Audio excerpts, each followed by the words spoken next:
Hai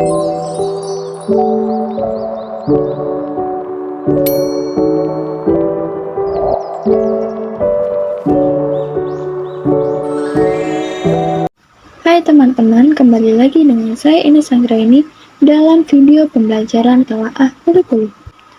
Baik, materi kali ini yang akan saya jelaskan yaitu mengenai memahami pengembangan kurikulum 2013, kurikulum darurat, dan kurikulum merdeka. Baik teman-teman, langsung saja ke poin yang pertama yang akan saya jelaskan yaitu mengenai dasar pertimbangan kurikulum 2013. Kurikulum 2013 didasarkan pada 3 aspek yang merupakan landasan pengembangan kurikulum, yaitu aspek filosofis, aspek yuridis, dan aspek konseptual. Poin yang kedua, dasar pertimbangan kurikulum darurat. Dasar pertimbangan kurikulum darurat untuk meningkatkan kesehatan keselamatan peserta didik, pendidik, keluarga, dan masyarakat, serta bertumbuh kembang dan kondisi fisik. Pertimbangan untuk menyusun kurikulum darurat. Beberapa ketentuan yang harus diperhatikan oleh satuan pendidikan dalam menyusun kurikulum darurat adalah melakukan modifikasi dan inovasi KTSP sesuai kondisi dalam struktur kurikulum, beban belajar, strategi pembelajaran, dan penilaian hasil belajar. Poin yang ketiga, dasar pertimbangan kurikulum merdeka. Kurikulum merdeka adalah kurikulum dengan pembelajaran intrakurikuler yang beragam, di mana konten akan lebih optimal agar peserta didik memiliki cukup waktu untuk mendalami konsep dan menguatkan kompetensi. Pertimbangan kurikulum merdeka digunakan tahun 2023-2024, yaitu 1. Komitmen guru terhadap implementasi kurikulum merdeka.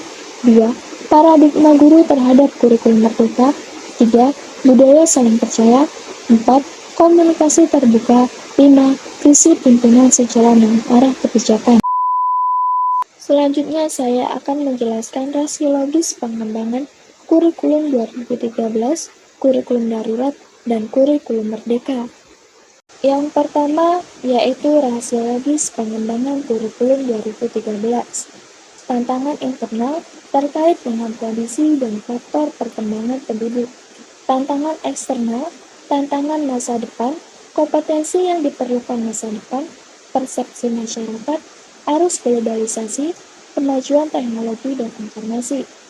Penyempurnaan pola pikir meliputi penguatan pola belajar interaktif, penguatan pola belajar secara jejaring penguatan, pembelajaran aktif, penguatan belajar mandiri dan kelompok, penguatan berbasis multimedia, penguatan materi, pengurangan materi yang tidak relevan.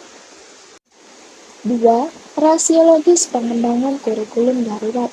Pada kurikulum ini, terjadi pengurangan kompetensi dasar untuk setiap mata pelajaran, sehingga guru dan siswa dapat berfokus pada kompetensi esensial dan kompetensi prasyarat untuk kelanjutan pembelajaran di tingkat selanjutnya. Dan yang terakhir, rasiologis pengembangan kurikulum merdeka, yaitu pembelajaran intrakurikuler yang dilakukan secara terdiferensiasi sehingga peserta didik memiliki cukup waktu untuk mendalami konsep dan menguatkan kompetensi. Hal ini juga memberikan keleluasaan bagi guru untuk memilih perangkat ajar yang sesuai dengan kebutuhan dan karakteristik peserta didiknya. Pembelajaran intrakurikuler berupa proyek penguatan profil pelajar Pancasila berprinsip pembelajaran interdisipliner yang berorientasi pada pengembangan karakter dan kompetensi umum.